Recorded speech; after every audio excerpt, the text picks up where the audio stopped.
Inspired by the Bible Experience.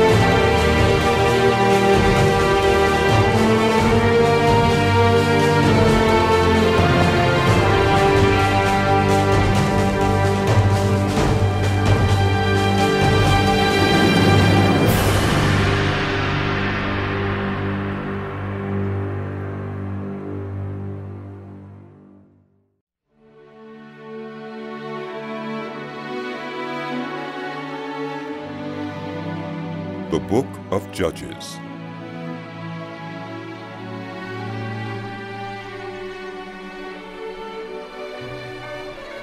After the death of Joshua, the Israelites asked the Lord, "Who of us is to go up first to fight against the Canaanites?" The Lord answered, "Judah shall go up. I have given the land into their hands." The men of Judah then said to the Simeonites, their fellow Israelites, "Come up with us into the territory allotted to us to fight against the Canaanites. We in turn will go with you into yours." So the Simeonites went with them. When Judah attacked, the Lord gave the Canaanites and Perizzites into their hands, and they struck down 10,000 men at Bezek. It was there that they found Adonai-Bezek and fought against him, putting to rout the Canaanites and Perizzites. Adonai-Bezek fled, but they chased him and caught him, and cut off his thumbs and big toes. Then Adonai-Bezek said, 70 kings with their thumbs and big toes cut off have picked up scraps under my table. Now God has paid me back for what I did to them." They brought him to Jerusalem, and he died there. The men of Judah attacked Jerusalem also and took it. They put the city to the sword and set it on fire. After that, Judah went down to fight against the Canaanites living in the hill country, the Negev, and the western foothills. They advanced against the Canaanites living in Hebron, formerly called Kiriath Arba, and defeated Sheshai, Uhiman, and Talmai. From there they advanced against the people living in Debir, formerly called Kiriath Sepher. And Caleb said, "I will give my daughter Aksah in marriage to the man who attacks and captures Kiriath Sepher." Othniel, son of Kenaz, Caleb's younger brother, took it. So Caleb gave his daughter Aksah to him in marriage. One day when she came to Othniel, she urged him to ask her father for a field. When she got off her donkey, Caleb asked her, "What can I do for you?" She replied, "Do me a special favor. Since you have given me land in the Negev, give me also springs of water." So Caleb gave her the upper and lower springs. The descendants of Moses' father-in-law, the Kenite, went up from the city of palms with the people of Judah to live among the inhabitants of the desert of Judah in the Negev near Arad. Then the men of Judah went with the Simeonites, their fellow Israelites, and attacked the Canaanites living in Zephath, and they totally destroyed the city. Therefore it was called Hormah. Judah also took Gaza, Ashkelon, and Ekron, each city with its territory. The Lord was with the men of Judah. They took possession of the hill country, but they were unable to drive the people from the plains because they had chariots fitted with iron. As Moses had promised, Hebron was given to Caleb, who drove from it the 3 sons of Anak. The Benjamites, however, did not drive out the Jebusites who were living in Jerusalem. To this day the Jebusites lived there with the Benjamites.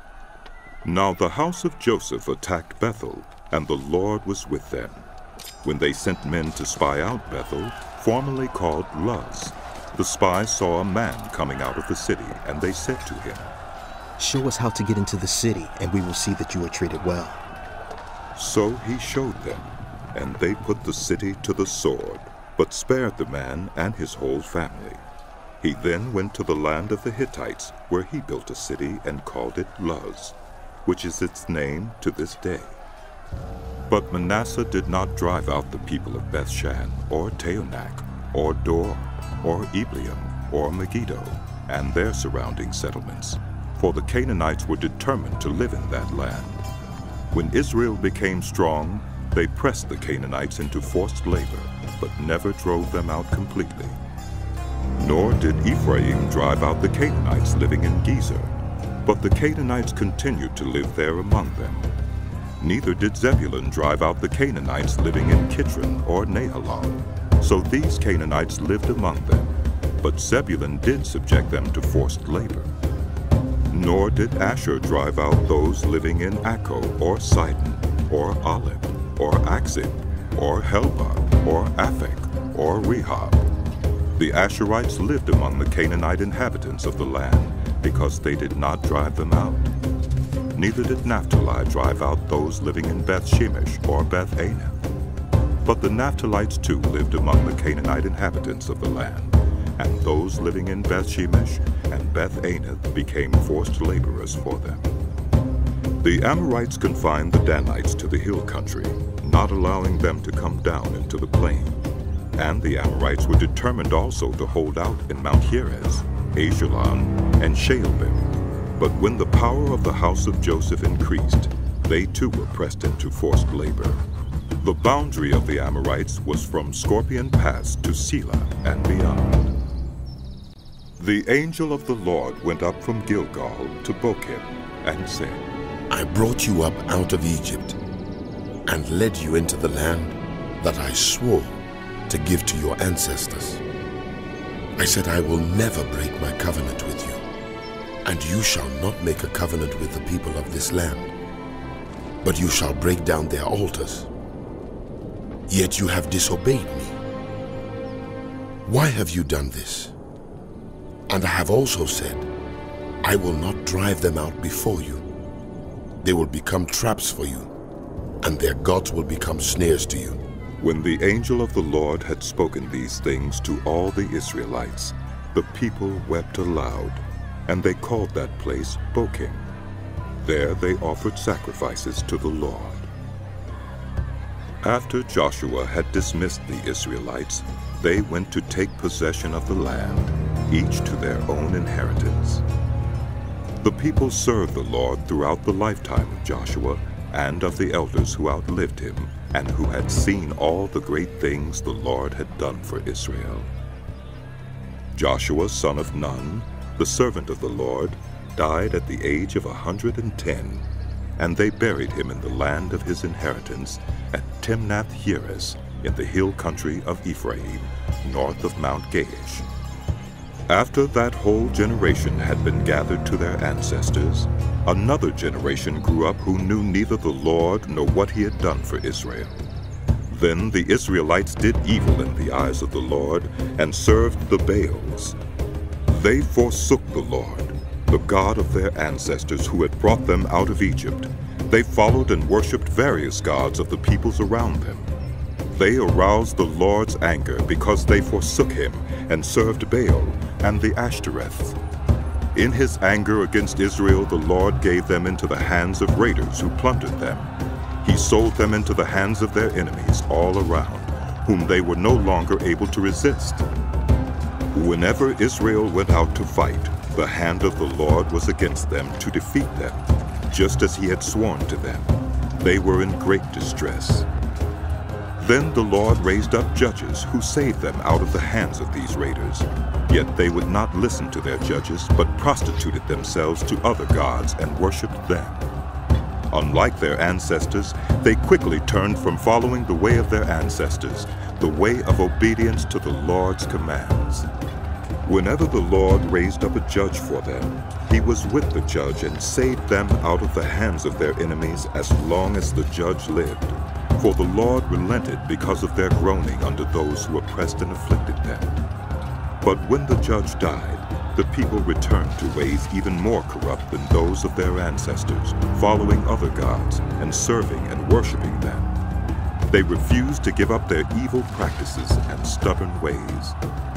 Therefore, the Lord was very angry with Israel and said, Because this nation has violated the covenant I ordained for their ancestors and has not listened to me, I will no longer drive out before them any of the nations Joshua left when he died.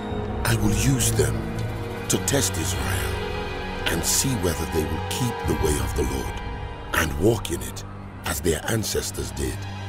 The Lord had allowed those nations to remain. He did not drive them out at once by giving them into the hands of Joshua. These are the nations the Lord left to test all those Israelites who had not experienced any of the wars in Canaan. He did this only to teach warfare to the descendants of the Israelites who had not had previous battle experience. The 5 rulers of the Philistines, all the Canaanites, the Sidonians, and the Hivites living in the Lebanon mountains, from Mount Baal-Hermon to Lebo-Hamath. They were left to test the Israelites to see whether they would obey the Lord's commands, which he had given their ancestors through Moses. The Israelites lived among the Canaanites, Hittites, Amorites, Perizzites, Hivites, and Jebusites. They took their daughters in marriage and gave their own daughters to their sons, and served their gods. The Israelites did evil in the eyes of the Lord. They forgot the Lord their God, and served the Baals and the Ushiras. The anger of the Lord burned against Israel, so that he sold them into the hands of Cushan-Rishathaim, king of Aram-Naharaim, to whom the Israelites were subject for 8 years.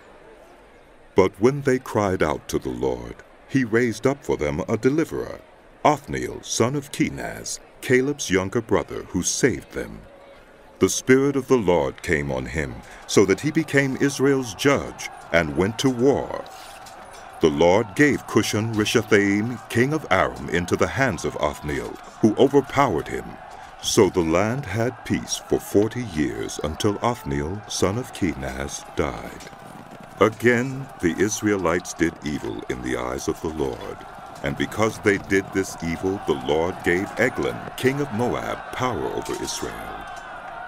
Getting the Ammonites and the Amalekites to join him, Eglon came and attacked Israel, and they took possession of the city of palms. The Israelites were subject to Eglon, king of Moab, for 18 years. Again the Israelites cried out to the Lord, and he gave them a deliverer, Ehud, a left-handed man, the son of Gera, the Benjamite. The Israelites sent him with tribute to Eglon, king of Moab. Now Ehud had made a double-edged sword about a cubit long, which he strapped to his right thigh under his clothing. He presented the tribute to Eglon, king of Moab, who was a very fat man. After Ehud had presented the tribute, he dismissed those who had carried it. But on reaching the stone images near Gilgal, he himself went back to Eglon and said, Your Majesty, I have a secret message for you. The king said to his attendants, Leave us. And they all left. Ehud then approached him while he was sitting alone in the upper room of his palace and said, I have a message from God for you. As the king rose from his seat, Ehud reached with his left hand, drew the sword from his right thigh, and plunged it into the king's belly. Even the handle sank in after the blade, and his bowels discharged. Ehud did not pull the sword out, and the fat closed in over it. Then Ehud went out to the porch. He shut the doors of the upper room behind him and locked them. After he had gone, the servants came and found the doors of the upper room locked. They said, He must be relieving himself in the inner room of the palace. They waited to the point of embarrassment. But when he did not open the doors of the room, they took a key and unlocked them. There they saw their lord fallen to the floor, dead. While they waited, Ehud got away. He passed by the stone images and escaped to Seirah. When he arrived there, he blew a trumpet in the hill country of Ephraim, and the Israelites went down with him from the hills, with him leading them. Follow me, he ordered. For the Lord has given Moab, your enemy, into your hands. So they followed him down and took possession of the fords of the Jordan that led to Moab. They allowed no one to cross over. At that time they struck down about 10,000 Moabites, all vigorous and strong.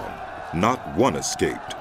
That day Moab was made subject to Israel, and the land had peace for 80 years. After Ehud came Shamgar, son of Anath, who struck down 600 Philistines with an ox goad. He too saved Israel. Again the Israelites did evil in the eyes of the Lord, now that Ehud was dead. So the Lord sold them into the hands of Jabin, king of Canaan, who reigned in Hazor.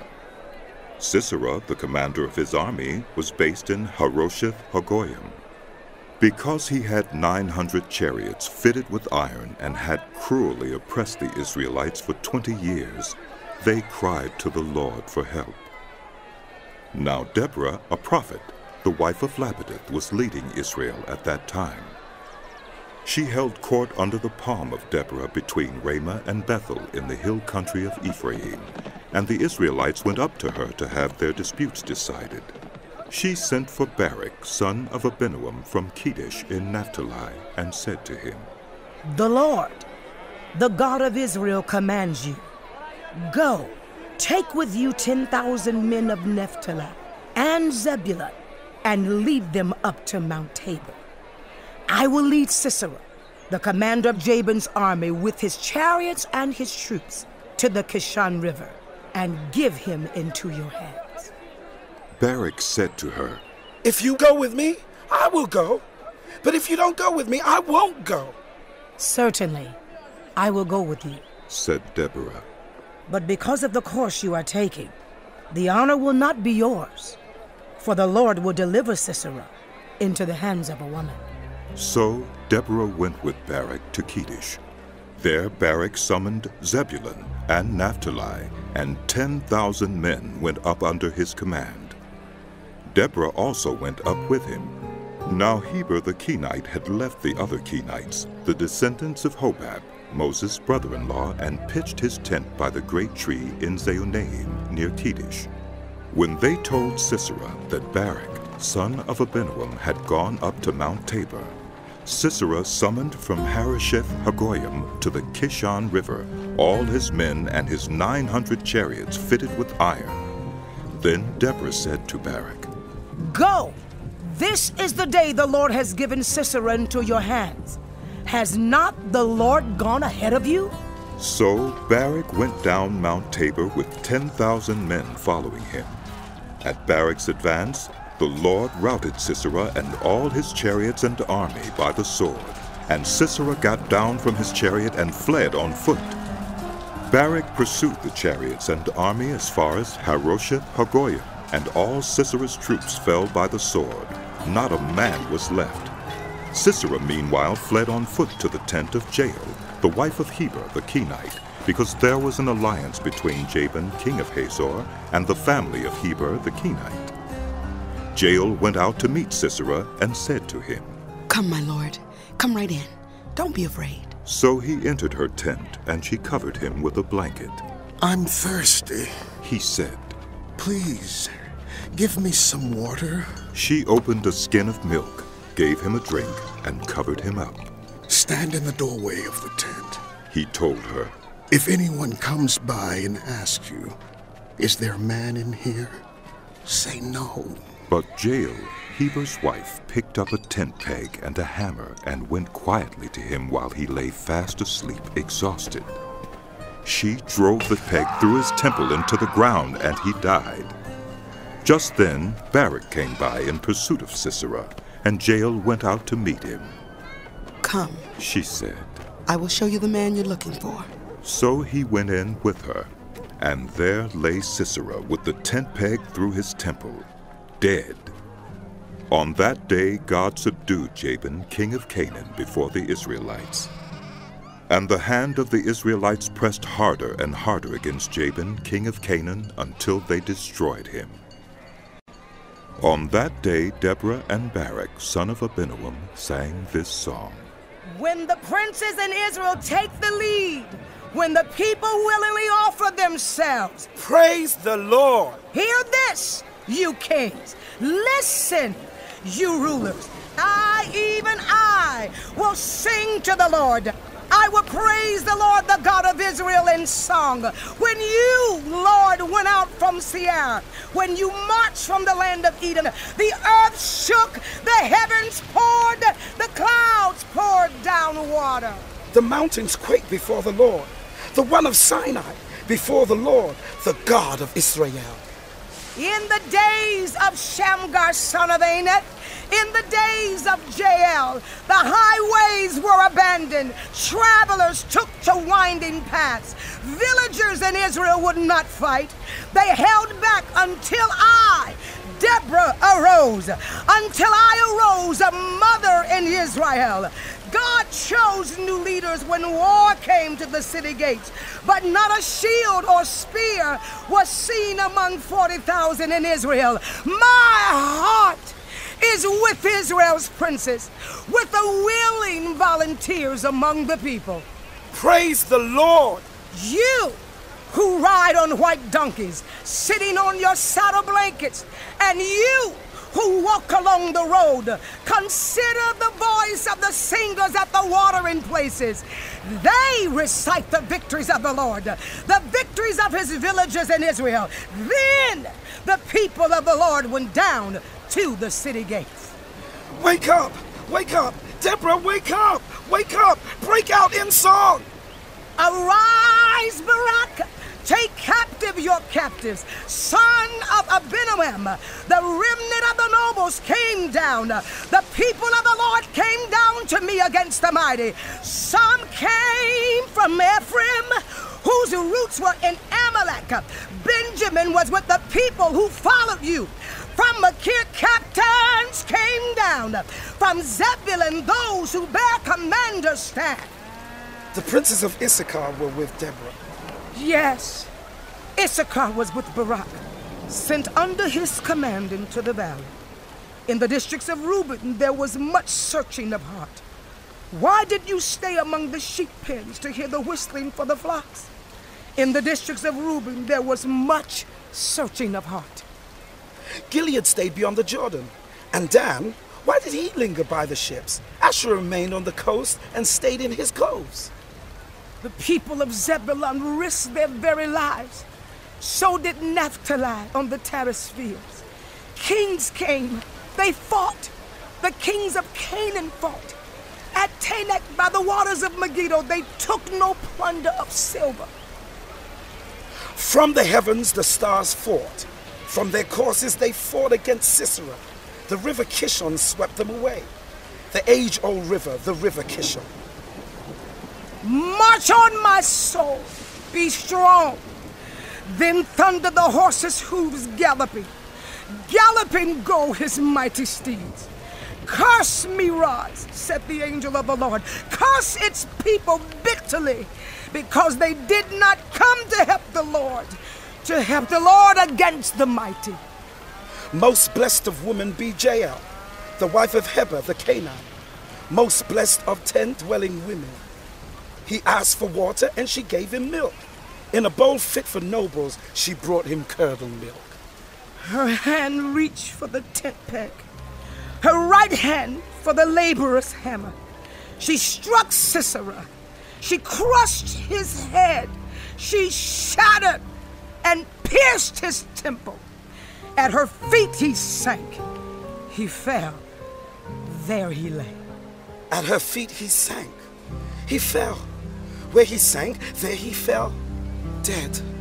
Through the window peered Sisera's mother. Behind the lattice she cried out, "Why is his chariot so long in coming? Why is the clatter of his chariots delayed?" The wisest of her ladies answered her, "Indeed," she keeps saying to herself, "are they not finding and dividing the spoils? A woman or two for each man, colorful garments as plunder for Sisera? Colorful garments embroidered, highly embroidered garments for my neck. All this as plunder? So may all your enemies perish, Lord. But may all who love you be like the sun when it rises in its strength." Then the land had peace 40 years. The Israelites did evil in the eyes of the Lord, and for 7 years he gave them into the hands of the Midianites. Because the power of Midian was so oppressive, the Israelites prepared shelters for themselves in mountain clefts, caves, and strongholds. Whenever the Israelites planted their crops, the Midianites, Amalekites, and other eastern peoples invaded the country. They camped on the land and ruined the crops all the way to Gaza and did not spare a living thing for Israel, neither sheep, nor cattle, nor donkeys. They came up with their livestock and their tents like swarms of locusts. It was impossible to count them or their camels. They invaded the land to ravage it. Midian so impoverished the Israelites that they cried out to the Lord for help. When the Israelites cried out to the Lord because of Midian, he sent them a prophet who said, "This is what the Lord, the God of Israel, says. I brought you up out of Egypt, out of the land of slavery. I rescued you from the hand of the Egyptians, and I delivered you from the hand of all your oppressors. I drove them out before you and gave you their land. I said to you, I am the Lord your God. Do not worship the gods of the Amorites, in whose land you live. But you have not listened to me." The angel of the Lord came and sat down under the oak in Ophrah that belonged to Joash, the Abiezrite, where his son Gideon was threshing wheat in a winepress to keep it from the Midianites. When the angel of the Lord appeared to Gideon, he said, "The Lord is with you, mighty warrior." "Pardon me, my lord." Gideon replied, "But if the Lord is with us, why has all this happened to us? Where are all his wonders that our ancestors told us about when they said, 'Did not the Lord bring us up out of Egypt?' But now the Lord has abandoned us and given us into the hand of Midian." The Lord turned to him and said, "Go in the strength you have, and save Israel out of Midian's hand. Am I not sending you?" "Pardon me, my lord." Gideon replied, "But how can I save Israel? My clan is the weakest in Manasseh, and I am the least in my family." The Lord answered, "I will be with you, and you will strike down all the Midianites together." Gideon replied, "If now I have found favor in your eyes, give me a sign that it is really you talking to me. Please do not go away until I come back and bring my offering and set it before you." And the Lord said, "I will wait until you return." Gideon went in, prepared a young goat, and from an ephah of flour he made bread without yeast. Putting the meat in a basket and its broth in a pot, he brought them out and offered them to him under the oak. The angel of God said to him, "Take the meat and the unleavened bread, place them on this rock, and pour out the broth." And Gideon did so. With the tip of the staff that was in his hand, the angel of the Lord touched the meat and the unleavened bread. Fire flared from the rock, consuming the meat and the bread, and the angel of the Lord disappeared. When Gideon realized that it was the angel of the Lord, he exclaimed, "Ah, sovereign Lord, I have seen the angel of the Lord face to face." But the Lord said to him, "Peace. Do not be afraid. You are not going to die." So Gideon built an altar to the Lord there and called it, "The Lord is Peace." To this day it stands in Ophrah of the Abiezrites. That same night the Lord said to him, "Take the second bull from your father's herd, the one 7 years old. Tear down your father's altar to Baal, and cut down the Asherah pole beside it. Then build a proper kind of altar to the Lord your God on the top of this height. Using the wood of the Asherah pole that you cut down, offer the second bull as a burnt offering." So Gideon took 10 of his servants and did as the Lord told him. But because he was afraid of his family and the townspeople, he did it at night rather than in the daytime. In the morning, when the people of the town got up, there was Baal's altar demolished, with the Asherah pole beside it cut down, and the second bull sacrificed on the newly built altar. They asked each other, Who did this? When they carefully investigated, they were told. Gideon, son of Joash, did it. The people of the town demanded of Joash, "Bring out your son. He must die, because he has broken down Baal's altar and cut down the Asherah pole beside it." But Joash replied to the hostile crowd around him, "Are you going to plead Baal's cause? Are you trying to save him? Whoever fights for him shall be put to death by morning. If Baal really is a god, he can defend himself when someone breaks down his altar." So that day they gave Gideon the name Jerubbaal, saying, "Let Baal contend with him, because he broke down Baal's altar." Now all the Midianites, Amalekites, and other eastern peoples joined forces and crossed over the Jordan and camped in the valley of Jezreel. Then the Spirit of the Lord came on Gideon, and he blew a trumpet, summoning the Abiezrites to follow him. He sent messengers throughout Manasseh, calling them to arms, and also into Asher, Zebulun, and Naphtali, so that they too went up to meet them. Gideon said to God, "If you will save Israel by my hand as you have promised, look, I will place a wool fleece on the threshing floor. If there is dew only on the fleece and all the ground is dry, then I will know that you will save Israel by my hand, as you said." And that is what happened. Gideon rose early the next day. He squeezed the fleece and wrung out the dew, a bowl full of water. Then Gideon said to God, "Do not be angry with me. Let me make just one more request. Allow me one more test with the fleece, but this time make the fleece dry and let the ground be covered with dew." That night God did so. Only the fleece was dry. All the ground was covered with dew. Early in the morning, Jerubbaal, that is, Gideon, and all his men camped at the spring of Harod. The camp of Midian was north of them in the valley near the hill of Moreh. The Lord said to Gideon, "You have too many men. I cannot deliver Midian into their hands, or Israel would boast against me. My own strength has saved me. Now announce to the army, anyone who trembles with fear may turn back and leave Mount Gilead." So 22,000 men left, while 10,000 remained. But the Lord said to Gideon, "There are still too many men. Take them down to the water, and I will sift them for you there. If I say this one shall go with you, he shall go. But if I say this one shall not go with you, he shall not go."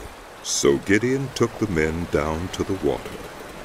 There the Lord told him, "Separate those who lap the water with their tongues like a dog from those who kneel down to drink."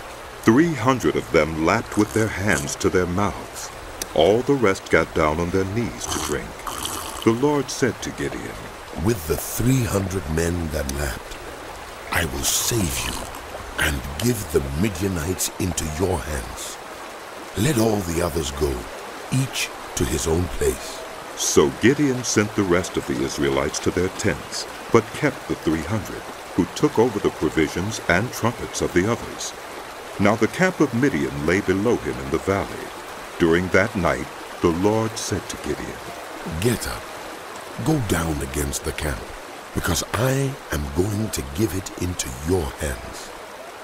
If you are afraid to attack, go down to the camp with your servant Purah, and listen to what they are saying.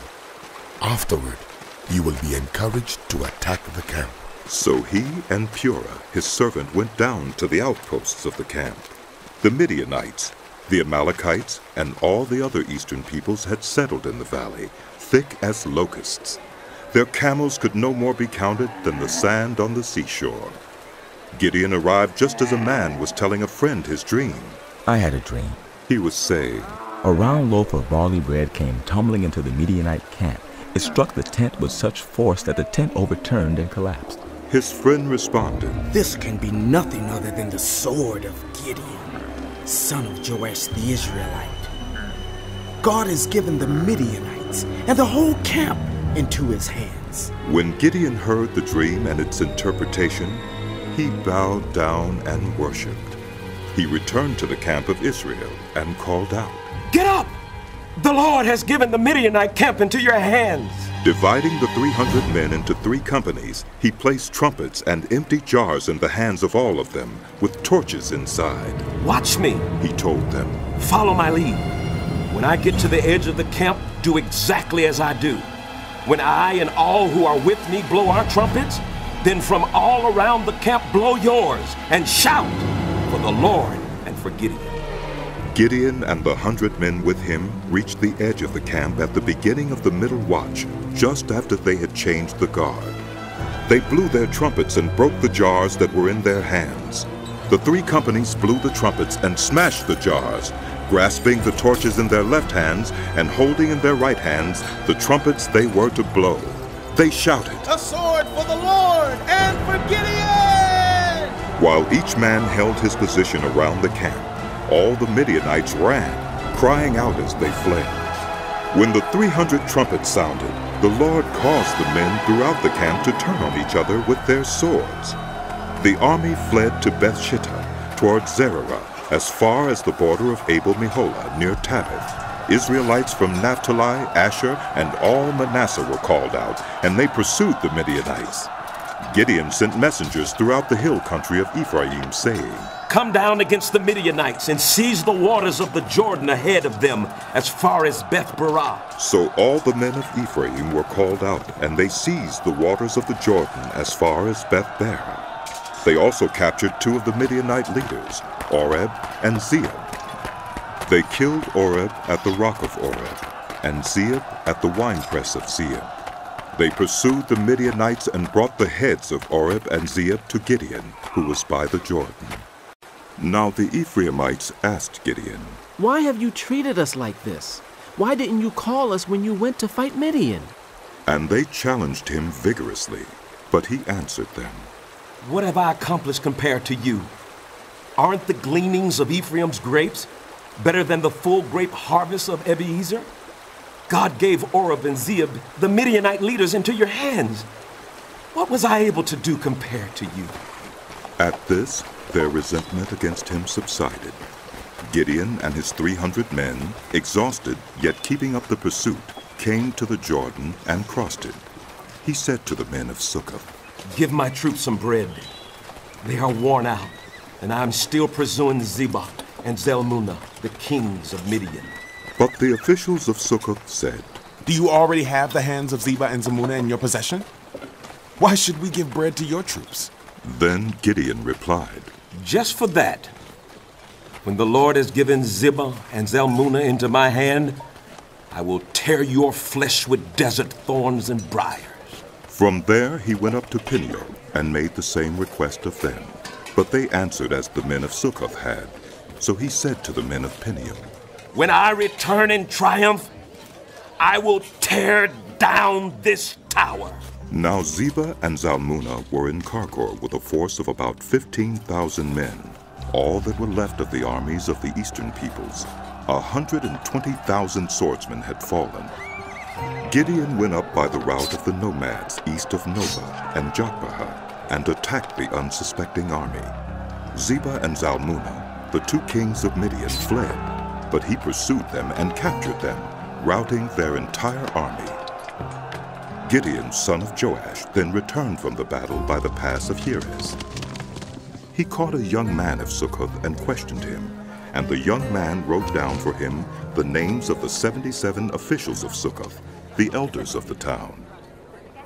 Then Gideon came and said to the men of Succoth, "Here are Zebah and Zalmunna, about whom you taunted me by saying, 'Do you already have the hands of Zebah and Zalmunna in your possession? Why should we give bread to your exhausted troops?'" He took the elders of the town and taught the men of Succoth a lesson by punishing them with desert thorns and briars. He also pulled down the tower of Peniel and killed the men of the town. Then he asked Zebah and Zalmunna, "What kind of men did you kill at Tabar?" "Men like you," they answered, "each one with the bearing of a prince." Gideon replied, "Those were my brothers, the sons of my own mother. I Surely as the Lord lives, if you had spared their lives, I would not kill you. Turning to Jether, his oldest son, he said, Kill them. But Jether did not draw his sword because he was only a boy and was afraid. Zebah and Zalmunna said, Come, do it yourself. As is the man, so is his strength. So Gideon stepped forward and killed them, and took the ornaments off their camels' necks. The Israelites said to Gideon, Rule over us, you, your son, and your grandson, because you have saved us from the hand of Midian. But Gideon told them, I will not rule over you, nor will my son rule over you. The Lord will rule over you. And he said, I do have one request, that each of you give me an earring from your share of the plunder. It was the custom of the Ishmaelites to wear gold earrings. They answered, We'll be glad to give them. So they spread out a garment, and each of them threw a ring from his plunder onto it. The weight of the gold rings he asked for came to 1,700 shekels, not counting the ornaments, the pendants, and the purple garments worn by the kings of Midian, or the chains that were on their camels' necks. Gideon made the gold into an ephod, which he placed in Ophrah, his town. All Israel prostituted themselves by worshiping it there, and it became a snare to Gideon and his family. Thus Midian was subdued before the Israelites and did not raise its head again. During Gideon's lifetime, the land had peace 40 years. Jerubbaal, son of Joash, went back home to live. He had 70 sons of his own, for he had many wives. His concubine who lived in Shechem also bore him a son, whom he named Abimelech. Gideon, son of Joash, died at a good old age and was buried in the tomb of his father Joash in Ophrah of the Abiezrites. No sooner had Gideon died than the Israelites again prostituted themselves to the Baals. They set up Baal-berith as their god, and did not remember the Lord their God, who had rescued them from the hands of all their enemies on every side. They also failed to show any loyalty to the family of Jerubbaal, that is Gideon, in spite of all the good things he had done for them. Abimelech, son of Jerubbaal, went to his mother's brothers in Shechem and said to them and to all his mother's clan, Ask all the citizens of Shechem, which is better for you, to have all 70 of Jerubbaal's sons rule over you, or just one man? Remember, I am your flesh and blood. When the brothers repeated all this to the citizens of Shechem, they were inclined to follow Abimelech, for they said, He is related to us. They gave him 70 shekels of silver from the temple of Baal-berith, and Abimelech used it to hire reckless scoundrels who became his followers. He went to his father's home in Ophrah, and on one stone murdered his 70 brothers, the sons of Jerubbaal. But Jotham, the youngest son of Jerubbaal, escaped by hiding. Then all the citizens of Shechem and Beth Millo gathered beside the great tree at the pillar in Shechem to crown Abimelech king. When Jotham was told about this, he climbed up on the top of Mount Gerizim and shouted to them, Listen to me, citizens of Shechem, so that God may listen to you.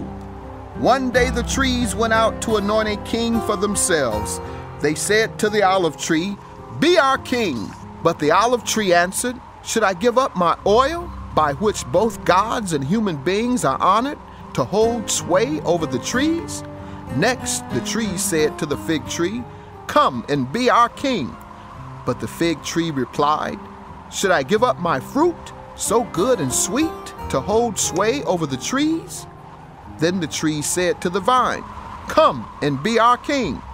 But the vine answered, Should I give up my wine, which cheers both gods and human beings, to hold sway over the trees? Finally, all the trees said to the thorn bush, Come and be our king.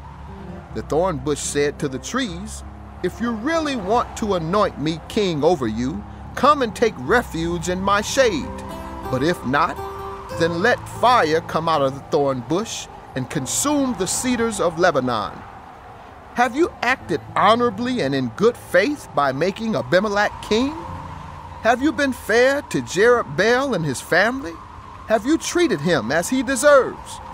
Remember that my father fought for you and risked his life to rescue you from the hand of Midian. But today you have revolted against my father's family. You have murdered his 70 sons on a single stone and have made Abimelech, the son of his female slave, king over the citizens of Shechem because he is related to you. So have you acted honorably and in good faith toward Jerubbaal and his family today? If you have, may Abimelech be your joy, and may you be his too. But if you have not, let fire come out from Abimelech and consume you, the citizens of Shechem and Beth Millo, and let fire come out from you, the citizens of Shechem and Beth Millo, and consume Abimelech. Then Jotham fled, escaping to Beor, and he lived there because he was afraid of his brother Abimelech. After Abimelech had governed Israel 3 years, God stirred up animosity between Abimelech and the citizens of Shechem, so that they acted treacherously against Abimelech. God did this in order that the crime against Jerubbaal's 70 sons, the shedding of their blood, might be avenged on their brother Abimelech, and on the citizens of Shechem, who had helped him murder his brothers.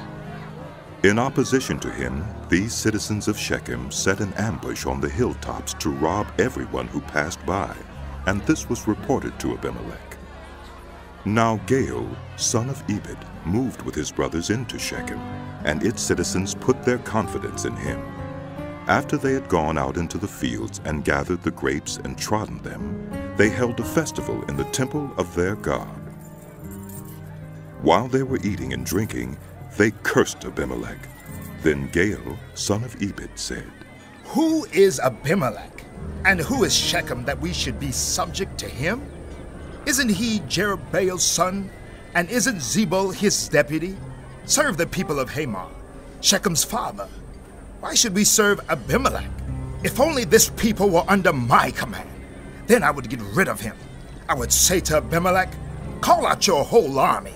When Zebul, the governor of the city, heard what Gaal, son of Ebed, said, he was very angry. Under cover, he sent messengers to Abimelech, saying, Gaal, son of Ebed, and his relatives have come to Shechem and are stirring up the city against you. Now then, during the night, you and your men should come and lie in wait in the fields. In the morning, at sunrise, advance against the city. When Gaal and his men come out against you, do whatever your hand finds to do. So Abimelech and all his troops set out by night and took up concealed positions near Shechem in 4 companies. Now Gaal, son of Ebed, had gone out and was standing at the entrance of the city gate just as Abimelech and his troops came out from their hiding place. When Gaal saw them, he said to Zebul, "Look, people are coming down from the tops of the mountains." Zebul replied, "You mistake the shadows of the mountains for men." But Gaal spoke up again. "Look, people are coming down from the central hill, and a company is coming from the direction of the diviner's tree." Then Zebul said to him, "Where is your big talk now? You who said, 'Who is Abimelech that we should be subject to him?' Aren't these the men you ridiculed? Go out and fight them." So Gaal led out the citizens of Shechem and fought Abimelech. Abimelech chased him all the way to the entrance of the gate, and many fell slain as they fled. Abimelech stayed in Arumah, and Zebul drove Gaal and his relatives out of Shechem. The next day, the people of Shechem went out to the fields, and this was reported to Abimelech. So he took his troops, divided them into 3 companies, and set an ambush in the fields. When he saw the people coming out of the city, he rose to attack them. Abimelech and the companies with him rushed forward to a position at the entrance of the city gate. Then 2 companies attacked those in the fields and struck them down. All that day, Abimelech pressed his attack against the city until he had captured it and killed its people. Then he destroyed the city and scattered salt over it. On hearing this, the citizens in the Tower of Shechem went into the stronghold of the temple of Elbereth. When Abimelech heard that they had assembled there, he and all his men went up to Mount Zalmon. He took an axe and cut off some branches which he lifted to his shoulders. He ordered the men with him. Quick, do what you have seen me do. So all the men cut branches and followed Abimelech. They piled them against the stronghold and set it on fire with the people still inside. So all the people in the tower of Shechem, about 1,000 men and women, also died. Next, Abimelech went to Thebes and besieged it and captured it. Inside the city, however, was a strong tower to which all the men and women, all the people of the city, had fled. They had locked themselves in and climbed up on the tower roof. Abimelech went to the tower and attacked it. But as he approached the entrance to the tower to set it on fire, a woman dropped an upper millstone on his head and cracked his skull. Hurriedly he called to his armor-bearer. Draw your sword and kill me, so that they can't say a woman killed him. So his servant ran him through, and he died. When the Israelites saw that Abimelech was dead, they went home. Thus God repaid the wickedness that Abimelech had done to his father by murdering his 70 brothers. God also made the people of Shechem pay for all their wickedness. The curse of Jotham, son of Jerubbaal, came on them. After the time of Abimelech, a man of Issachar named Tola, son of Puah, the son of Dodo, rose to save Israel. He lived in Shamer, in the hill country of Ephraim. He led Israel 23 years, then he died and was buried in Shamer. He was followed by Jair of Gilead, who led Israel 22 years. He had 30 sons who rode 30 donkeys. They controlled 30 towns in Gilead, which to this day are called Havoth Jair. When Jair died, he was buried in Canaan. Again the Israelites did evil in the eyes of the Lord. They served the Baals and the Ashtoreths, and the gods of Aram, the gods of Sidon, the gods of Moab, the gods of the Ammonites, and the gods of the Philistines. And because the Israelites forsook the Lord and no longer served him, he became angry with them. He sold them into the hands of the Philistines and the Ammonites, who that year shattered and crushed them. For 18 years they oppressed all the Israelites on the east side of the Jordan in Gilead, the land of the Amorites. The Ammonites also crossed the Jordan to fight against Judah, Benjamin, and the house of Ephraim, and Israel was in great distress. Then the Israelites cried out to the Lord. We have sinned against you, forsaking our God and serving the Baals.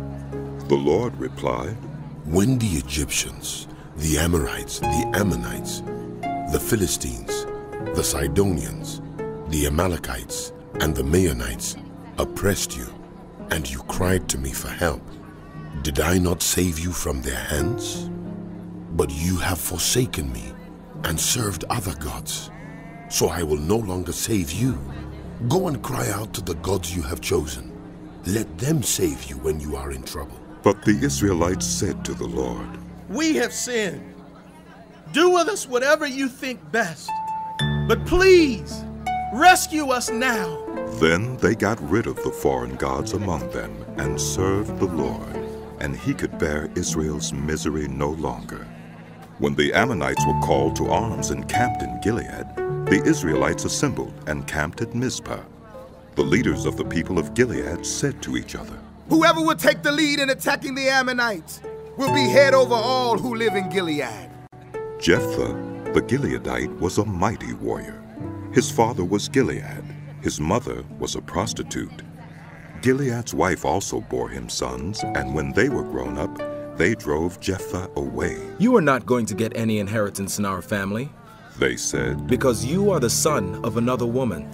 So Jephthah fled from his brothers and settled in the land of Tob, where a gang of scoundrels gathered around him and followed him. Some time later, when the Ammonites were fighting against Israel, the elders of Gilead went to get Jephthah from the land of Tob. Come, they said, be our commander so we can fight the Ammonites. Jephthah said to them, "Didn't you hate me and drive me from my father's house? Why do you come to me now when you're in trouble?" The elders of Gilead said to him, "Nevertheless, we are turning to you now. Come with us to fight the Ammonites, and you will be head over all of us who live in Gilead." Jephthah answered, "Suppose you take me back to fight the Ammonites, and the Lord gives them to me. Will I really be your head?" The elders of Gilead replied, "The Lord is our witness. We will certainly do as you say." So Jephthah went with the elders of Gilead, and the people made him head and commander over them. And he repeated all his words before the Lord in Mizpah. Then Jephthah sent messengers to the Ammonite king with the question, "What do you have against me that you have attacked my country?" The king of the Ammonites answered Jephthah's messengers, "When Israel came up out of Egypt, they took away my land from the Arnon to the Jabbok, all the way to the Jordan. Now give it back peaceably." Jephthah sent back messengers to the Ammonite king, saying, "This is what Jephthah says. Israel did not take the land of Moab or the land of the Ammonites. But when they came up out of Egypt, Israel went through the wilderness to the Red Sea and on to Kadesh. Then Israel sent messengers to the king of Edom, saying, 'Give us permission to go through your country.' But the king of Edom would not listen. They sent also to the king of Moab, and he refused. So Israel stayed at Kadesh. Next they traveled through the wilderness, skirted the lands of Edom and Moab, passed along the eastern side of the country of Moab, and camped on the other side of the Arnon. They did not enter the territory of Moab, for the Arnon was its border. Then Israel sent messengers to Sihon, king of the Amorites, who ruled in Heshbon, and said to him, 'Let us pass through your country to our own place.' Sihon, however, did not trust Israel to pass through his territory. He mustered all his army and encamped at Jahaz and fought with Israel. Then the Lord, the God of Israel, gave Sihon and his whole army into Israel's hands, and they defeated them. Israel took over all the land of the Amorites who lived in that country, capturing all of it from the Arnon to the Jabbok, and from the desert to the Jordan. Now since the Lord, the God of Israel, has driven the Amorites out before his people Israel, what right have you to take it over? Will you not take what your God Chemosh gives you? Likewise, whatever the Lord our God has given us, we will possess. Are you any better than Balak, son of Zippor, king of Moab? Did he ever quarrel with Israel or fight with them? For 300 years, Israel occupied Heshbon, Aroer, the surrounding settlements, and all the towns along the Arnon. Why didn't you retake them during that time? I have not wronged you, but you are doing me wrong by waging war against me. Let the Lord, the judge, decide the dispute this day between the Israelites and the Ammonites." The king of Ammon, however, paid no attention to the message Jephthah sent him. Then the Spirit of the Lord came on Jephthah. He crossed Gilead and Manasseh, passed through Mizpah of Gilead, and from there he advanced against the Ammonites, and Jephthah made a vow to the Lord.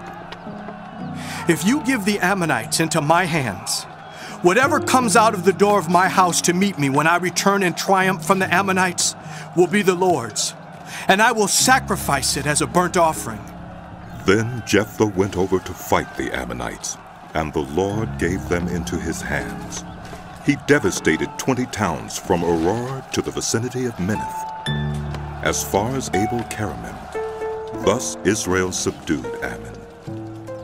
When Jephthah returned to his home in Mizpah, who should come out to meet him but his daughter, dancing to the sound of timbrels? She was an only child. Except for her, he had neither son nor daughter. When he saw her, he tore his clothes and cried, "No, my daughter, you have brought me down, and I am devastated. I have made a vow to the Lord that I cannot break." "My father," she replied, "you have given your word to the Lord. Do to me, just as you promised, now that the Lord has avenged you of your enemies, the Ammonites. But grant me this one request," she said. "Give me 2 months to roam the hills and weep with my friends, because I will never marry." "You may go," he said, and he let her go for 2 months. She and her friends went into the hills and wept because she would never marry. After the 2 months, she returned to her father, and he did to her as he had vowed, and she was a virgin. From this comes the Israelite tradition that each year the young women of Israel go out for 4 days to commemorate the daughter of Jephthah the Gileadite. The Ephraimite forces were called out, and they crossed over to Zaphon and said to Jephthah, "Why did you go to fight the Ammonites without calling us to go with you? We're going to burn down your house over your head." Jephthah answered, "I and my people were engaged in a great struggle with the Ammonites, and although I called, you didn't save me out of their hands. When I saw that you wouldn't help, I took my life in my hands and crossed over to fight the Ammonites, and the Lord gave me the victory over them. Now why have you come up today to fight me?" Jephthah then called together the men of Gilead and fought against Ephraim. The Gileadites struck them down because the Ephraimites had said, "You Gileadites are renegades from Ephraim and Manasseh." The Gileadites captured the fords of the Jordan leading to Ephraim. And whenever a survivor of Ephraim said, "Let me cross over," the Gileadites asked him, "Are you an Ephraimite?" If he replied, "No," they said, "All right, say Shibboleth." If he said, Sibboleth, because he could not pronounce the word correctly, they seized him and killed him at the fords of the Jordan. 42,000 Ephraimites were killed at that time. Jephthah led Israel 6 years. Then Jephthah the Gileadite died and was buried in a town in Gilead. After him, Ibzan of Bethlehem led Israel. He had 30 sons and 30 daughters. He gave his daughters away in marriage to those outside his clan. And for his sons, he brought in 30 young women as wives from outside his clan. Ibzan led Israel 7 years. Then Ibzan died and was buried in Bethlehem. After him, Elon the Zebulunite led Israel 10 years. Then Elon died and was buried in Ajalon in the land of Zebulun. After him, Abdon, son of Hillel from Pirathon, led Israel. He had 40 sons and 30 grandsons who rode on 70 donkeys. He led Israel 8 years. Then Abdon, son of Hillel, died and was buried at Pirathon in Ephraim in the hill country of the Amalekites. Again the Israelites did evil in the eyes of the Lord. So the Lord delivered them into the hands of the Philistines for 40 years. A certain man of Zorah named Manoah, from the clan of the Danites, had a wife who was childless, unable to give birth. The angel of the Lord appeared to her and said, "You are barren and childless, but you're going to become pregnant and give birth to a son. Now, see to it that you drink no wine or other fermented drink, and that you do not eat anything unclean. You will become pregnant and have a son whose head is never to be touched by a razor, because the boy is to be a Nazirite, dedicated to God from the womb. He will begin to deliver Israel from the hands of the Philistines." Then the woman went to her husband and told him, "A man of God came to me. He looked like an angel of God, very awesome.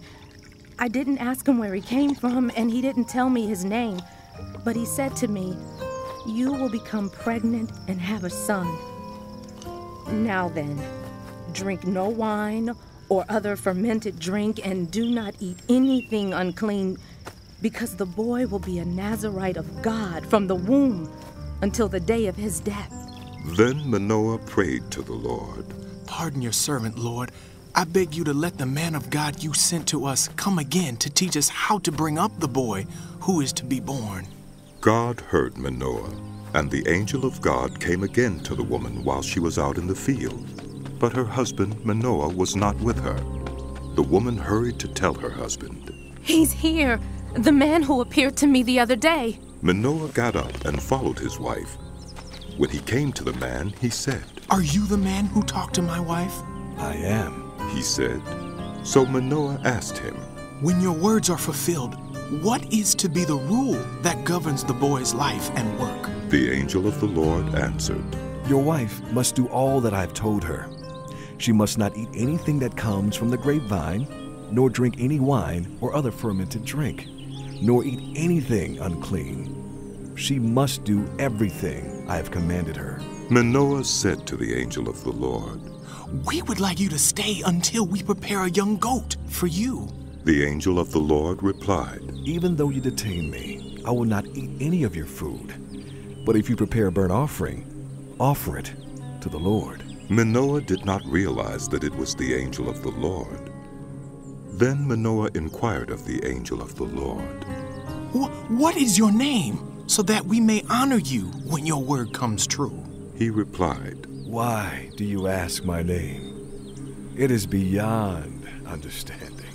Then Manoah took a young goat, together with the grain offering, and sacrificed it on a rock to the Lord. And the Lord did an amazing thing while Manoah and his wife watched. As the flame blazed up from the altar toward heaven, the angel of the Lord ascended in the flame. Seeing this, Manoah and his wife fell with their faces to the ground. When the angel of the Lord did not show himself again to Manoah and his wife, Manoah realized that it was the angel of the Lord. We are doomed to die, he said to his wife. We have seen God. But his wife answered, If the Lord had meant to kill us, he would not have accepted a burnt offering and grain offering from our hands, nor shown us all these things, or now told us this. The woman gave birth to a boy and named him Samson. He grew, and the Lord blessed him. And the Spirit of the Lord began to stir him while he was in Mahaneh-dan, between Zorah and Eshtaol. Samson went down to Timnah and saw there a young Philistine woman. When he returned, he said to his father and mother, I have seen a Philistine woman in Timnah. Now get her for me as my wife. His father and mother replied, Isn't there an acceptable woman among your relatives or among all our people? Must you go to the uncircumcised Philistines to get a wife? But Samson said to his father, Get her for me. She's the right one for me. His parents did not know that this was from the Lord, who was seeking an occasion to confront the Philistines, for at that time they were ruling over Israel.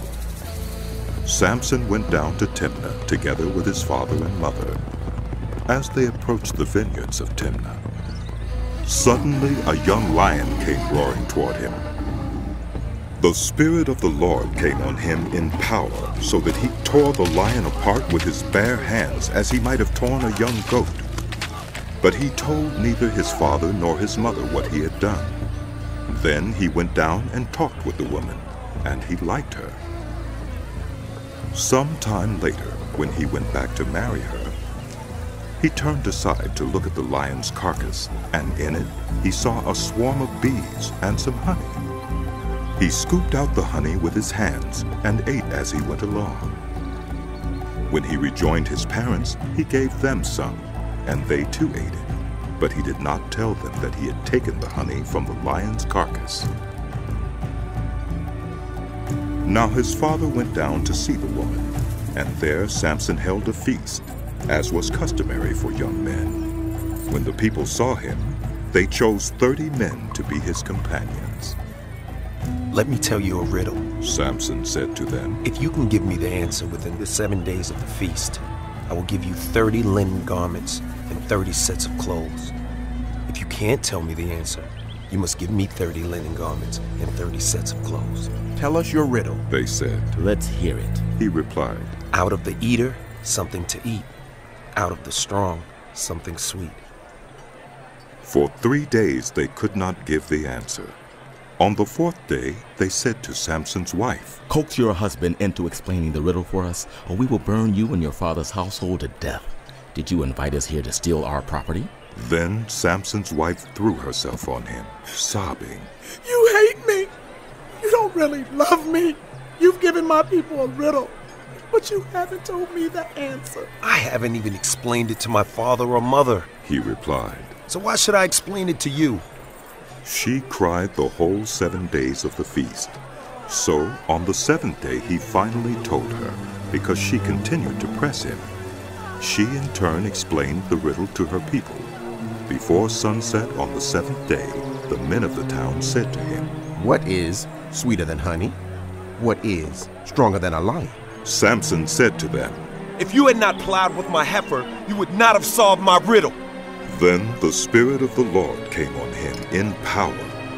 He went down to Ashkelon, struck down 30 of their men, stripped them of everything, and gave their clothes to those who had explained the riddle. Burning with anger, he returned to his father's home, and Samson's wife was given to one of his companions who had attended him at the feast. Later on, at the time of wheat harvest, Samson took a young goat and went to visit his wife. He said, "I'm going to my wife's room." But her father would not let him go in. I was so sure you hated her, he said, that I gave her to your companion. Isn't her younger sister more attractive? Take her instead. Samson said to them, "This time I have a right to get even with the Philistines.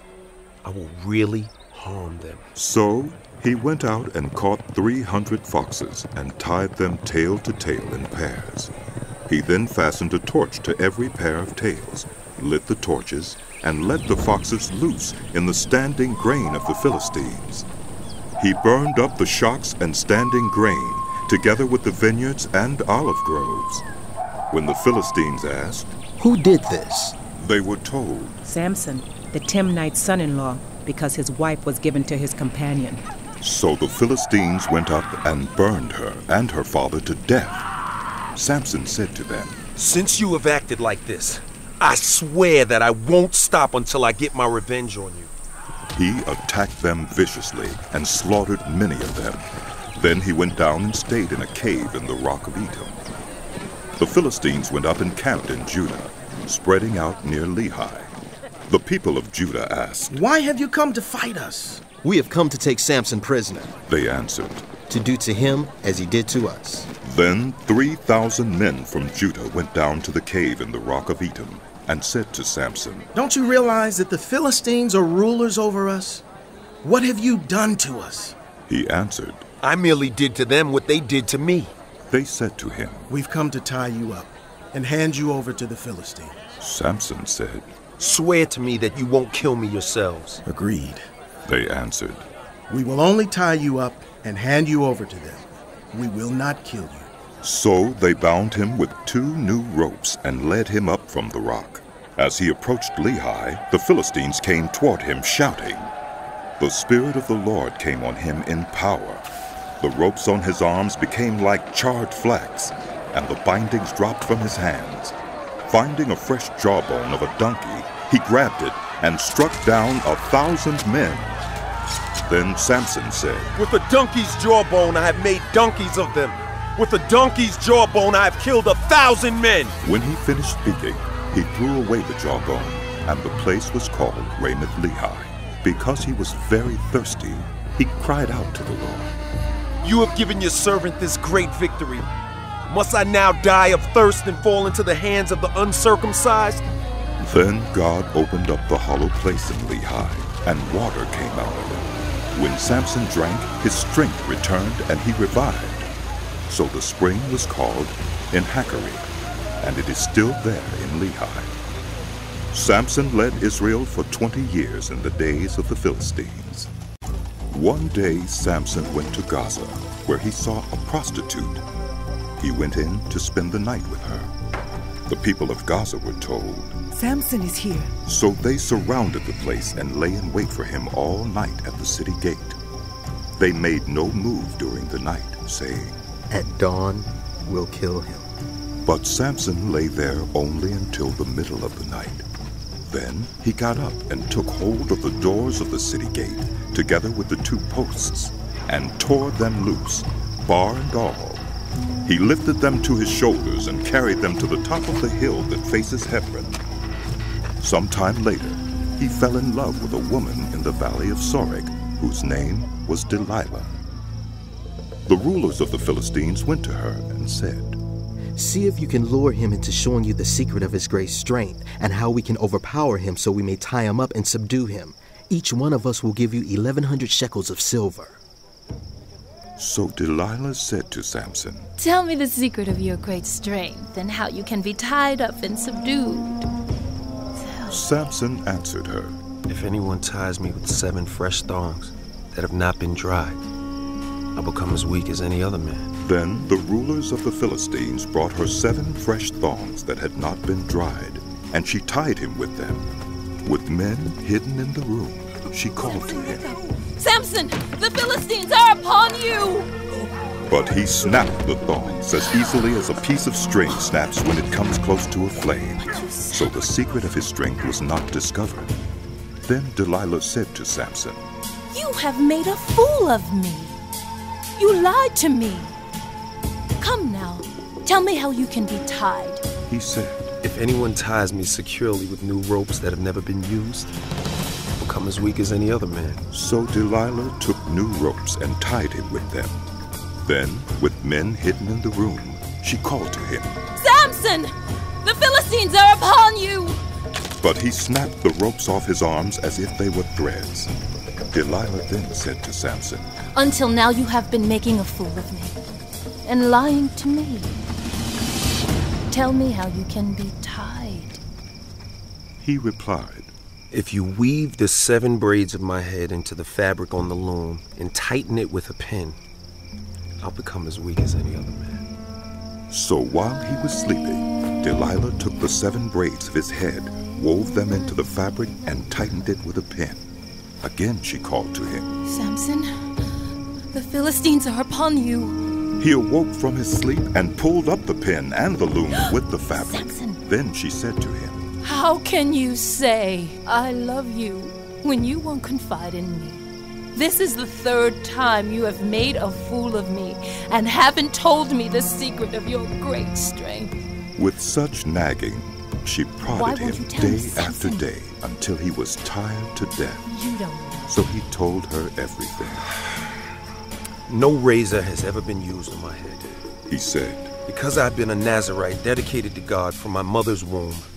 If my head was shaved, my strength would leave me, and I will become as weak as any other man." When Delilah saw that he had told her everything, she sent word to the rulers of the Philistines. "Come back once more. He has told me everything." So the rulers of the Philistines returned with the silver in their hands. Having put him to sleep on her lap, she called for someone to shave off the 7 braids of his hair, and so began to subdue him. And his strength left him. Then she called, "Samson, the Philistines are upon you!" He awoke from his sleep and thought, "I'll go out as before and shake myself free." But he did not know that the Lord had left him. Then the Philistines seized him, gouged out his eyes, and took him down to Gaza. Binding him with bronze shackles, they set him to grinding grain in the prison. But the hair on his head began to grow again after it had been shaved. Now the rulers of the Philistines assembled to offer a great sacrifice to Dagon, their god, and to celebrate, saying, "Our God has delivered Samson, our enemy, into our hands." When the people saw him, they praised their God, saying, "Our God has delivered our enemy into our hands, the one who laid waste our land and multiplied our slain." While they were in high spirits, they shouted, "Bring out Samson to entertain us!" So they called Samson out of the prison, and he performed for them. When they stood him among the pillars, Samson said to the servant who held his hand, "Put me where I can feel the pillars that support the temple, so that I may lean against them." Now the temple was crowded with men and women. All the rulers of the Philistines were there, and on the roof were about 3,000 men and women watching Samson perform. Then Samson prayed to the Lord, "Sovereign Lord, remember me. Please, God, strengthen me just once more, and let me with one blow get revenge on the Philistines for my 2 eyes."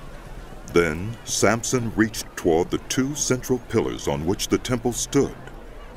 Bracing himself against them, his right hand on the one and his left hand on the other, Samson said, "Let me die with the Philistines!" Then he pushed with all his might, And down came the temple on the rulers and all the people in it.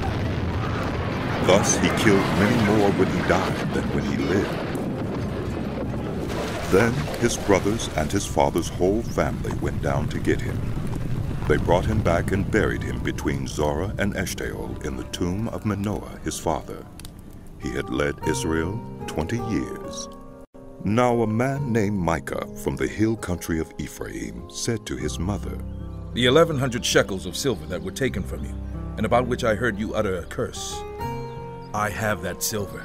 With me, I took it." Then his mother said, "The Lord bless you, my son." When he returned the 1,100 shekels of silver to his mother, she said, "I solemnly consecrate my silver to the Lord for my son, to make an image overlaid with silver. I will give it back to you."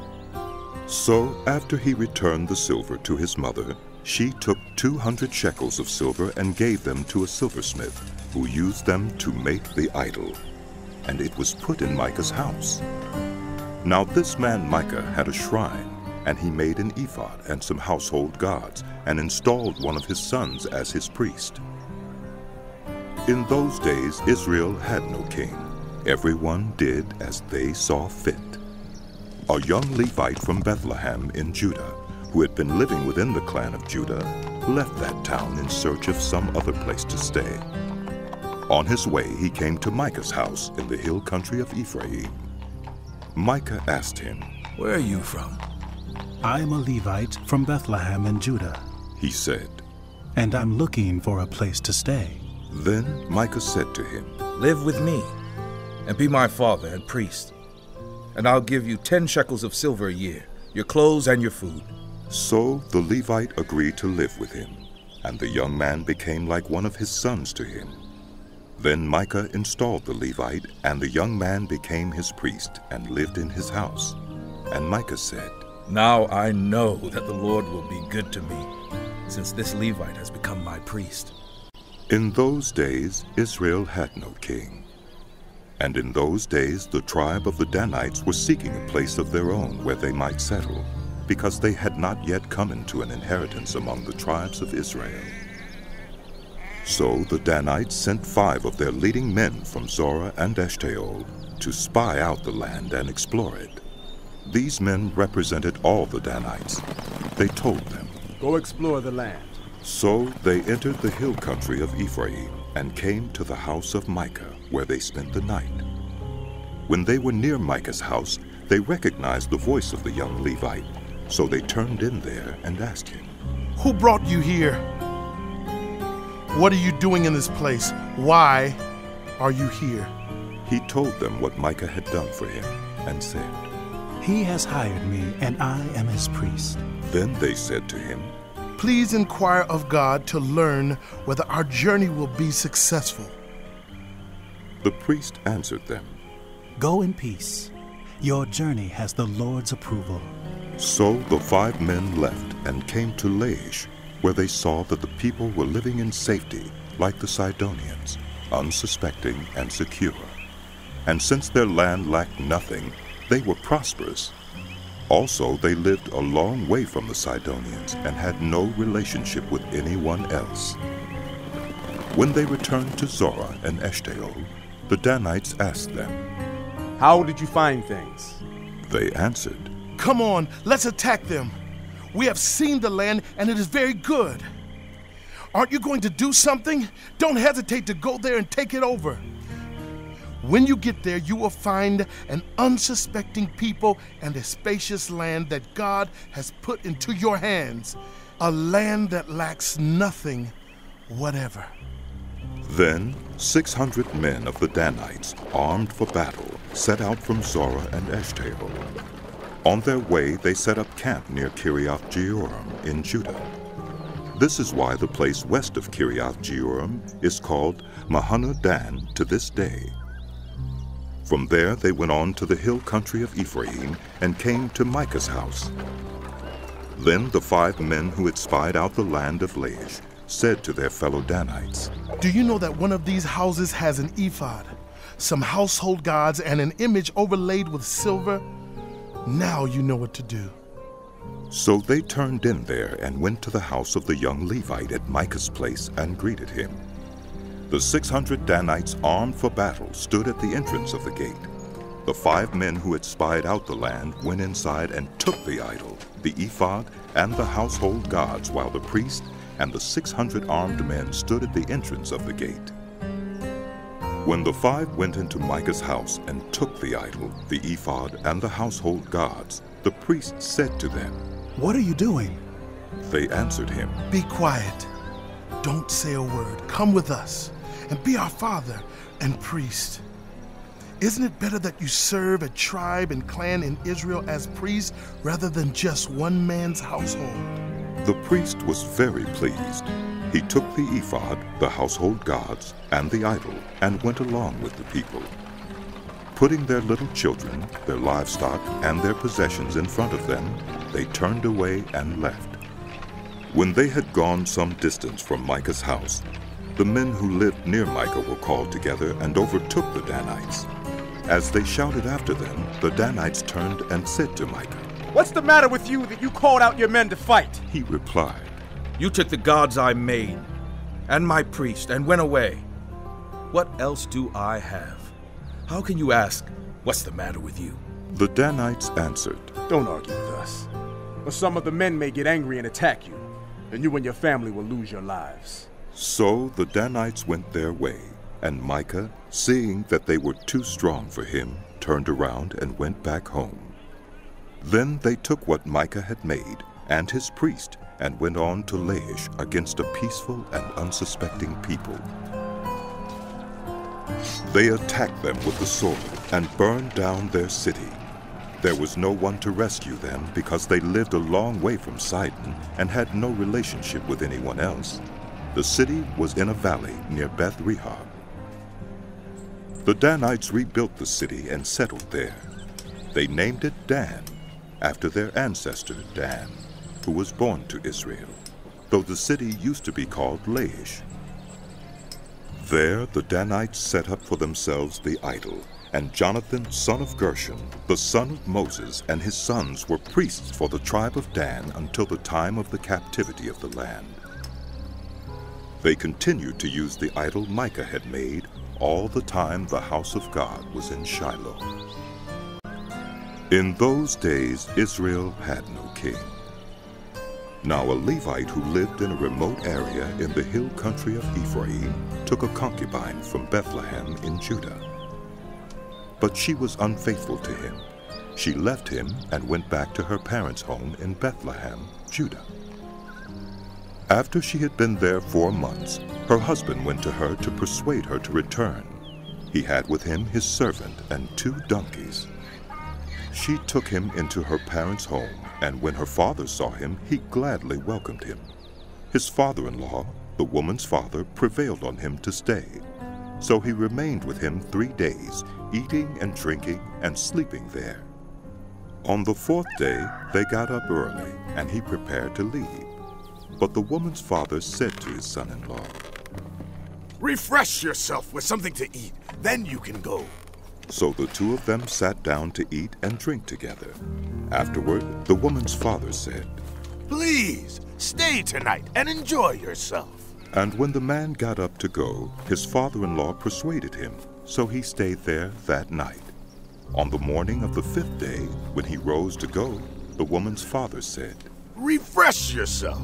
Wait till afternoon." So the 2 of them ate together.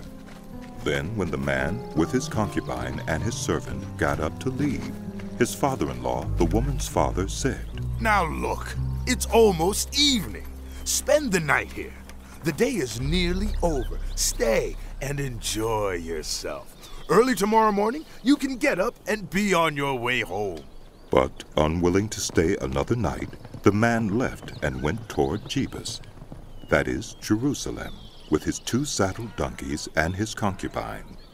When they were near Jebus and the day was almost gone, the servant said to his master, "Come, let's stop at the city of the Jebusites and spend the night." His master replied, "No, we won't go into any city whose people are not Israelites. We will go on to Gibeah." He added, "Come, let's try to reach Gibeah or Ramah." and spend the night in one of those places. So they went on, and the sun set as they neared Gibeah in Benjamin. There they stopped to spend the night. They went and sat in the city square, but no one took them in for the night. That evening an old man from the hill country of Ephraim, who was living in Gibeah, the inhabitants of the place were Benjamites, came in from his work in the fields. When he looked and saw the traveler in the city square, the old man asked, "Where are you going? Where did you come from?" He answered, "We are on our way from Bethlehem in Judah to a remote area in the hill country of Ephraim, where I live. I have been to Bethlehem in Judah, and now I am going to the house of the Lord. No one has taken me in for the night. We have both straw and fodder for our donkeys, and bread and wine for ourselves, your servants. Me, the woman, and the young man with us. We don't need anything." "You are welcome at my house," the old man said. "Let me supply whatever you need. Only don't spend the night in the square." So he took him into his house and fed his donkeys. After they had washed their feet, they had something to eat and drink. While they were enjoying themselves, some of the wicked men of the city surrounded the house. Pounding on the door, they shouted to the old man who owned the house, "Bring out the man who came to your house so we can have sex with him." The owner of the house went outside and said to them, "No, my friends, don't be so vile. Since this man is my guest, don't do this outrageous thing. Look, here is my virgin daughter and his concubine. I will bring them out to you now, and you can use them and do to them whatever you wish. But as for this man, don't do such an outrageous thing." But the men would not listen to him. So the man took his concubine and sent her outside to them, and they raped her and abused her throughout the night, and at dawn they let her go. At daybreak the woman went back to the house where her master was staying, fell down at the door, and lay there until daylight. When her master got up in the morning and opened the door of the house and stepped out to continue on his way, there lay his concubine, fallen in the doorway of the house, with her hands on the threshold. He said to her, "Get up, let's go." But there was no answer. Then he put her on his donkey and set out for home. When he reached home, he took a knife and cut up his concubine limb by limb into 12 parts and sent them into all the areas of Israel. Everyone who saw it said, "Such a thing has never been seen or done, not since the day the Israelites came up out of Egypt." Think about it. Consider it. Tell us what to do. Then all the Israelites from Dan to Beersheba and from the land of Gilead came out with one accord and assembled before the Lord in Mizpah. The leaders of all the people of the tribes of Israel took their places in the assembly of the people of God, 400,000 soldiers armed with swords. The Benjamites heard that the Israelites had gone up to Mizpah. Then the Israelites said, "Tell us how this awful thing happened." So the Levite, the husband of the murdered woman, said, "I and my concubine came to Gibeah in Benjamin to spend the night. During the night, the men of Gibeah came after me and surrounded the house, intending to kill me. They raped my concubine, and she died. I took my concubine, cut her into pieces, and sent one piece to each region of Israel's inheritance, because they committed this lewd and outrageous act in Israel. Now, all you Israelites, speak up and give your verdict." All the people rose with one accord, saying, "None of us will go home. No, not one of us will return to his house. But now this is what we'll do to Gibeah. We'll go up against it as the lot directs. We'll take 10 men out of every 100 from all the tribes of Israel, and 100 from 1,000, and 1,000 from 10,000 to get provisions for the army. Then, when the army arrives at Gibeah in Benjamin, it can give them what they deserve for this outrageous act done in Israel." So all the Israelites got together and united against the city with one accord. The tribes of Israel sent messengers throughout the tribe of Benjamin, saying, "What about this awful crime that was committed among you? Now turn those wicked men of Gibeah over to us, so that we may put them to death, and purge the evil from Israel. But the Benjamites would not listen to their fellow Israelites. From their towns they came together at Gibeah to fight against the Israelites.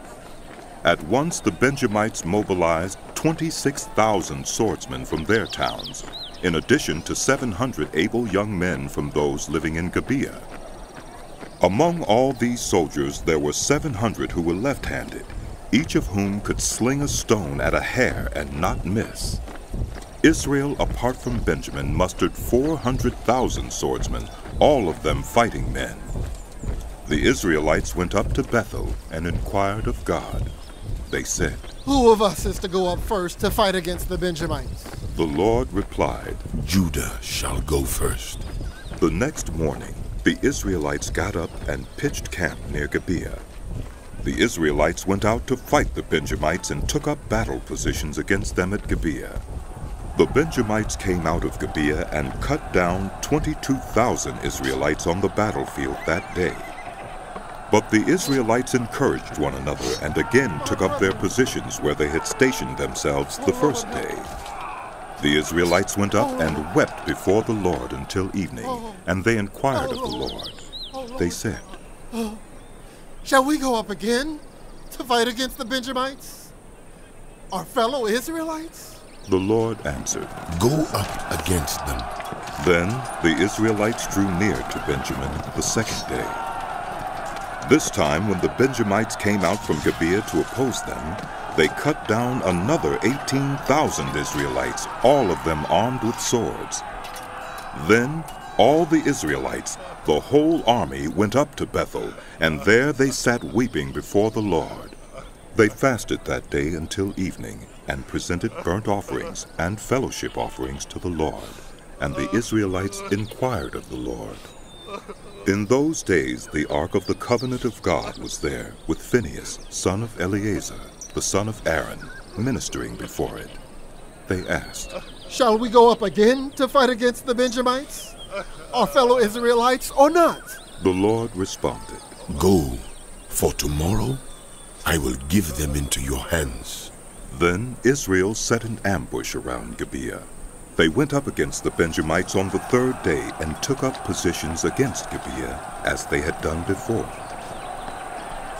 The Benjamites came out to meet them and were drawn away from the city.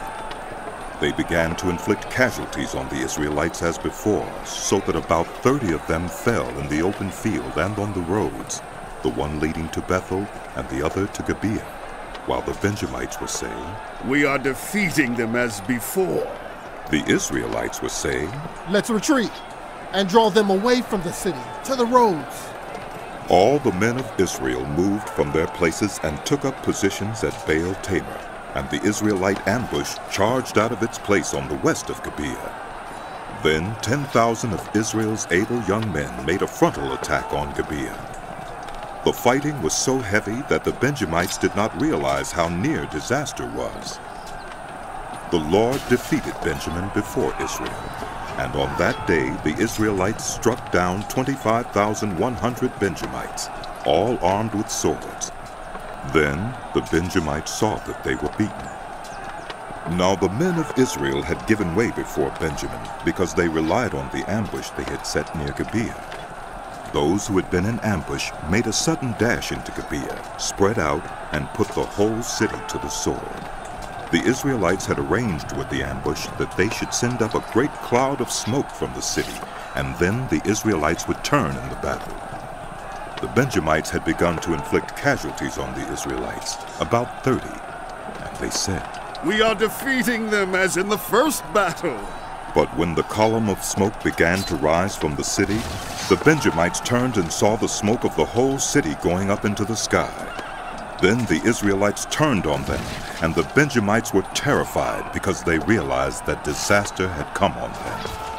So they fled before the Israelites in the direction of the wilderness, but they could not escape the battle. And the Israelites who came out of the towns cut them down there.